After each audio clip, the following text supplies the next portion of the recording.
ओम गुरुर्ब्रह्मा गुरुर्विष्णु गुरुर्देवो महेश्वर गुरुर्साक्षात् परम ब्रह्म तस्मै श्री गुरुवे नमः। अखंडमंडलाकारं व्याप्तं येन चराचरं तत्पदं दर्शितं येन तस्मै श्री गुरुवे नमः। रामाय राम भद्राय रामचंद्राय मानसे रघुनाथाय नाथाय सीताय पतये नमः। आतुलित बलधामं हेम शैलावदेहं धनुजबन कृशानु ज्ञान नाम ग्रगण्यम सकल गुण निधानम वानराणाम धीशम रघुपत प्रिय भक्तम वात जातम नमामि। राजा रामचंद्र महाराज की जय, पवन सुत हनुमान की जय, श्री तुलसीदास जी महाराज की जय।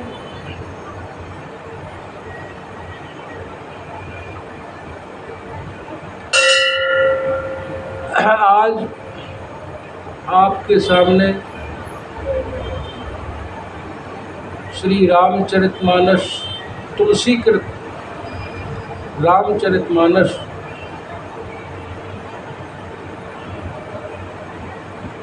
का की कथा का वर्णन किया जाएगा। हमारा देश ऋषि महर्षियों का देश है। उन ऋषि महर्षियों ने हमारे लिए अनेक प्रकार के ग्रंथ और शास्त्रों को रच करके उनमें ज्ञान, भक्ति, वैराग्य, दया, समता आदि का वर्णन किया है और बुद्धि को निर्मल करने वाला और ज्ञान को बढ़ाने वाला तुलसीदास जी का ये सर्वश्रेष्ठ ग्रंथ रामचरितमानस।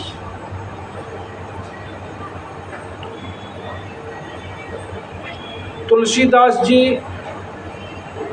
प्रयाग के पास बांदा जिले में राजापुर नामक एक ग्राम है। वहाँ आत्माराम दुबे नाम के एक अति प्रतिष्ठित सरयू-पारीण ब्राह्मण रहते थे। उनकी धर्मपत्नी का नाम हुलसी था। संवत 1554 की श्रावण शुक्ला सप्तमी के दिन अभुक्तमूल नक्षत्र में इन्हीं भाग्यवान दंपत्ति के यहाँ 12 महीने तक गर्भ में रहने के पश्चात तुलसीदास जी का जन्म हुआ।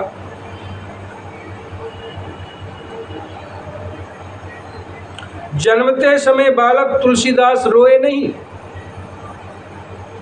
किंतु उनके मुख से राम का शब्द निकला।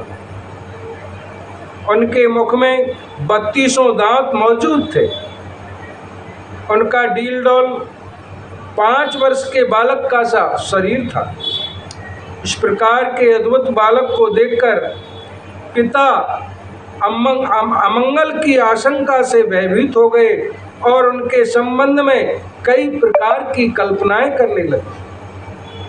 माता हुलसी को यह देखकर के बड़ी चिंता हुई। उन्होंने बालक के अनिष्ट की आशंका से 10वीं की रात को नवजात शिशु को अपनी दासी के साथ उसके ससुराल भेज दिया और दूसरे दिन स्वयं इस संसार से चल बसी। दासी ने, जिनका नाम चुनिया था, बड़े प्रेम से बालक का पालन पोषण किया। जब तुलसीदास लगभग 5.5 वर्ष के हुए, चुनिया का भी देहांत हो गया। अब तो बालक अनाथ हो गया। वह द्वार द्वार भटकने लगा। इस पर जगत जननी पार्वती को उस होनहार बालक पर दया आई। वे ब्राह्मणी का वेश धारण कर प्रतिदिन उसके पास जाती और उसे अपने हाथों से भोजन करा के आती।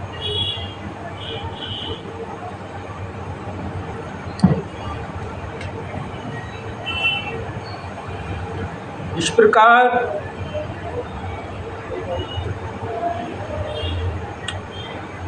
तुलसीदास जी ने वैष्णवों के 5 संस्कार करके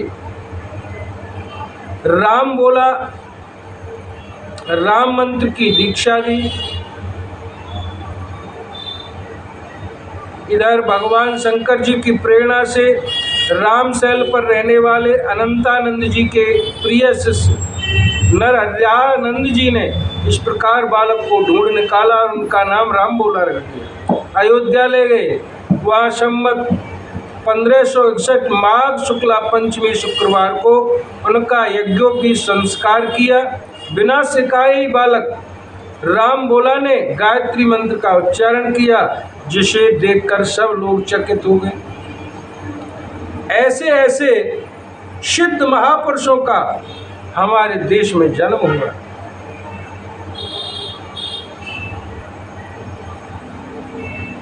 इसके बाद राम बोला की बुद्धि बड़ी प्रखर थी।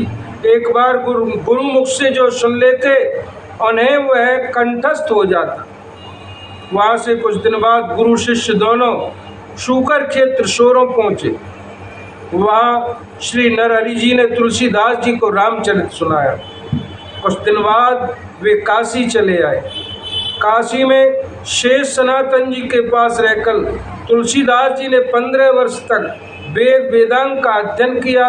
इस प्रकार उनकी लोक वासना कुछ जागृत होती और अपने विद्या गुरु से आज्ञा लेकर वे अपनी जन्म भूमि को लौट आए। वहाँ आकर उन्होंने देखा कि उनका परिवार सब नष्ट हो चुका है। उन्होंने विधि पूर्वक अपने पिता आदि का श्राद्ध किया और वहीं रह कर के लोगों को भगवान की कथा सुनाने लगे। ऐसे ऐसे दिव्य संतों का आगमन हमारी इस भारत भूमि पर हुआ है। उन संतों के लिए धन्य है। उन्होंने संसार के लिए ऐसे ग्रंथ और शास्त्रों की रचना की जिनको पढ़ कर के और सुन कर के ज्ञान की वृद्धि और बुद्धि निर्मल होती है और कर्म और अकर्म का ज्ञान भी होता है। उन्होंने माता पिता का धर्म, भाई भाई का धर्म, पति पत्नी का धर्म, पिता पुत्र का धर्म और स्त्री का धर्म, ये सब बड़ी मधुर वाणी में संसार को जगाने के लिए, स्त्रियों के लिए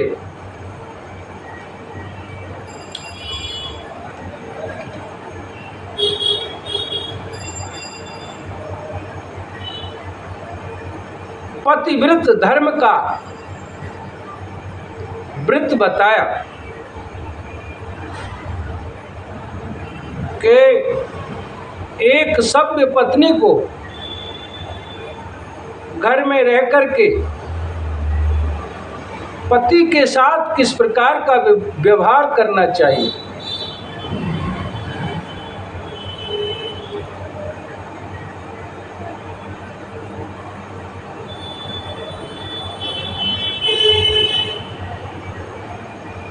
चित्रकूट में कुछ रहने के पश्चात भगवान राम लक्ष्मण सीता जी अत्रि ऋषि के आश्रम में आए।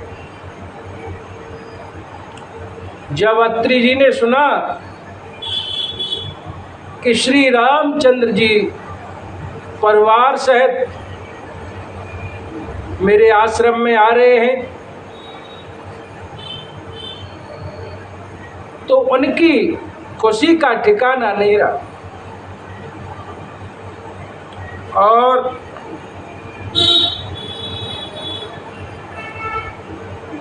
जल्दी से दौड़ करके इस प्रकार विनती करके और शिव नवाकर हाथ जोड़ करके कहा, हे नाथ, मेरी बुद्धि आपके चरण कमलों को कभी न छोड़े। विनती कर मुनि नाय सिर, कह कर जोर बहोर, चरण सरोरुह नाथ जन, कबहु तजय मत मोर, सियावर राम जय जय राम। मेरे प्रभु राम जय जय राम, मेरे मन बस जाओ सीताराम। मंगल भवन अमंगल हारी रामा, रामा द्रवं सुदशरित अजिर बिहारी रामा। रामा दीन दयाल बिरदु समवारी रामा, हरहु नाथ मम संकट भारी रामा। इधर मुनि ने विनती करके और सिर नवाकर हाथ जोड़ करके कहा कि हे नाथ, मेरी बुद्धि आपके चरण कमलों को कभी ना छोड़े। फिर परम शीलवती और विनम्र सीता जी अत्रि जी की पत्नी अनसुईया जी के चरण पकड़ करके उनसे मिली हैं। ऋषि पत्नी के मन में बड़ा हर्ष हुआ, सुख हुआ। उन्होंने आशीर्वाद देकर के सीता जी को पास में बिठा लिया है। दिव्य वसन भूषण पहराए, जय नित नूतन अमल सुहाए। कह ऋष बधू सरस मृदवानी, नारी धर्म कछु ब्याज बखानी। और उन्होंने ऐसे दिव्य वस्त्र और आभूषण पहनाए जो नित्य नए, निर्मल और सुहावने बने रहते हैं। फिर ऋषि पत्नी उनके बहाने मधुर और कोमल वाणी से स्त्रियों के कुछ धर्म बखान करके कहने लगी। मात पिता भ्राता हितकारी, मित प्रद सब सुन राजकुमारी। अमित दान भरता वैदेही, अधम नार सो अधम सुनार जो सेव नते। हे राजकुमारी सुनिए, माता पिता भाई सभी हित करने वाले हैं, परंतु ये सब एक सीमा तक हैं। ये सब एक सीमा तक सुख देने वाले, परंतु ये जानकी पति तो मोक्ष रूप असीम सुख देने वाला है। वह स्त्री अधम है जो ऐसे पति की सेवा नहीं करती है। धीरज धर्म मित्र अर नारी, आपद काल पर कई चारी।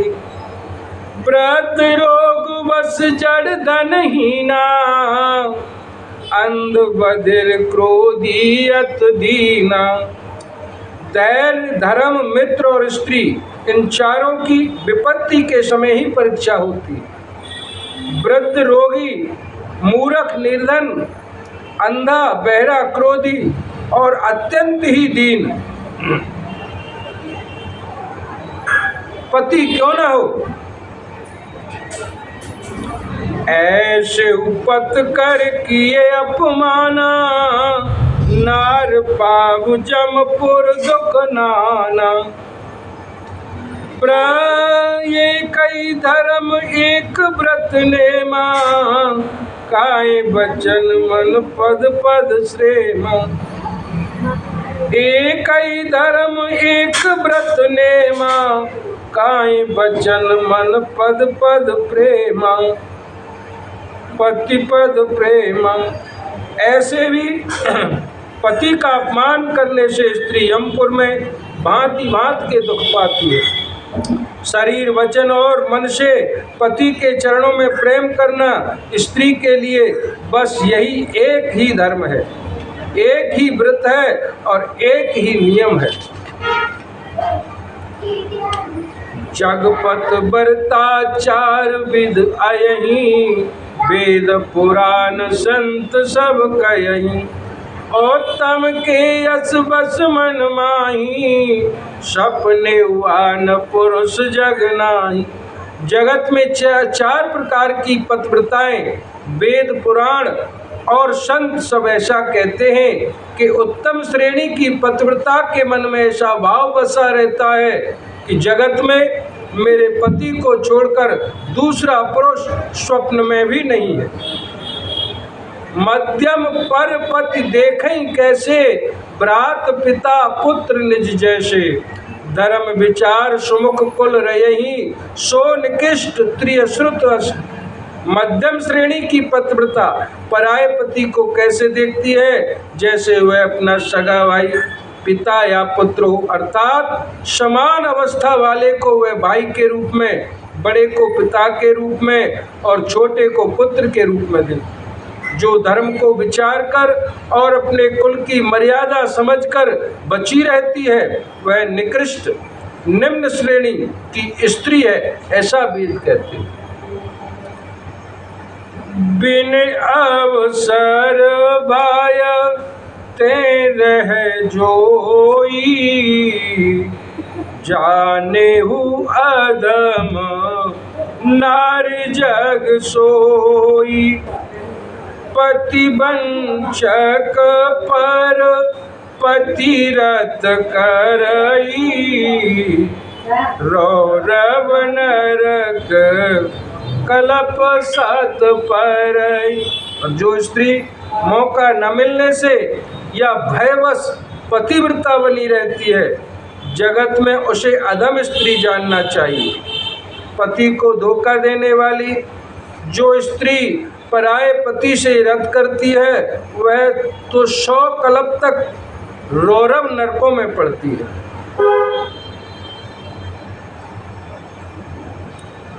क्षण सुख लाग जन्म सत कोटि, दुख न समझते सम को कोटि। बिन श्रम नार परम गत लयहीं, पतिव्रत धर्म क्षण छल गयहीं। क्षण भर के सुख के लिए जो 100 करोड़ असंख्य जन्मों के दुख को नहीं समझती, उसके समान दुष्टा और कौन होगी। जो स्त्री छल छोड़कर पातिव्रत धर्म को ग्रहण करती है वह बिना ही परिश्रम परम गति को और मोक्ष को प्राप्त कर लेती है। पत प्रतिकूल जन्म जहि जाई, विधवा होए पाए तरुणाई। राम सिया राम जय जय राम। राम सिया राम जय जय राम। किंतु जो पति के प्रतिकूल चलती है वह जहाँ भी जाकर जन्म लेती है वहीं जवानी पाकर के भरी जवानी में विधवा हो जाती। सहज अपावन नार पति सेवत शुभ गत लयहीं, जसु गावत श्रुति चार। आजहूँ तुलसी का हरि। स्त्री जन्म से ही अपवित्र है, किंतु पति की सेवा करके वह अनायास ही शुभ गति को प्राप्त कर लेती है। पातिव्रत धर्म के कारण ही आज भी तुलसीदास जी भगवान को प्रिय हैं और चारों वेद उनका यश गाते हैं। ओम पूर्णमदं पूर्णमिदः पूर्णात् पूर्णमुच्यते पूर्णस्य पूर्णमादाय पूर्णमेवावशिष्यते। आज की कथा का विश्राम लेते हुए सभी श्रोतागण और भक्त मंडली के लिए जय श्री राम, राधे श्याम, सीताराम।